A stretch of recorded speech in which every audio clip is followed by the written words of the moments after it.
Welcome back dito sa ating Facebook page at sa ating channel. So ngayon mga katropa, sa mga nag-comment at nag-message sa akin kung paano nakalimutan ang Gmail password. So sa video na ito mga katropa ay sasagutin natin ang mga katanungan at mga nag-comment sa ating mga video kung nakalimutan ang password sa ating mga Gmail. Unang-una mga katropa, open nyo lang ang settings ng inyong mga cellphone. Tapos scroll down lang natin mga katropa, scroll down. Hanapin lang natin itong Google. Click lang natin. Tapos i-click natin itong arrow mga katropa, ito. So dito natin makikita mga katropa ang lahat ng mga Gmail na nakalagin sa ating cellphone. So hanapin mo lang dito mga katropa ang Gmail na hindi mo na matandaan ang password. So example mga katropa, itong pangalawa, click lang natin. So kapag na-click mo na mga katropa, click mo lang itong manage your Google account. Ito mga katropa.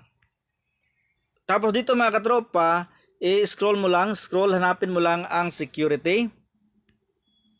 Tapos scroll down, hanapin mo lang ang password. Ito mga katropa, password. Click mo lang. Tapos ito ang ating Gmail mga katropa at kailangan daw enter ang password. So ngayon, hindi na natin alam ang password ng Gmail na ito. Okay, so i-click natin itong forgot password.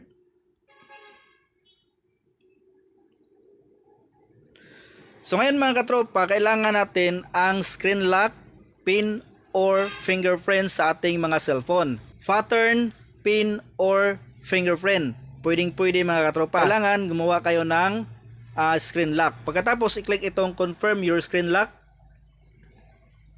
So dito mga katropa, ang gamit ko ay fingerprint.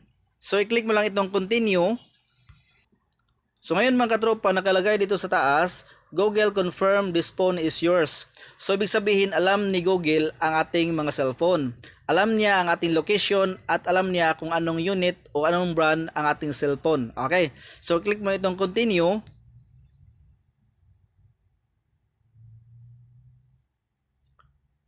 So ngayon mga katropa, nandito na kailangan natin maglagay ng bagong password. Okay, so i-enter natin ang ating bagong password. Pagkatapos, i-enter natin, i-confirm ang bagong password. So, i-retype lang natin dito mga katropa. Pagkatapos, i-click itong change password. So, yan lang mga katropa. Napakadali lang magpalit ng Gmail password kung nakalimutan natin. So, huwag kalimutan mga katropa, i-share ito sa inyong mga Facebook friends, sa inyong mga kakilala para makatulong rin sa kanila. At huwag kalimutan mag-follow sa ating Facebook page at mag-subscribe sa ating YouTube channel mga katropa. Maraming salamat sa inyo lahat.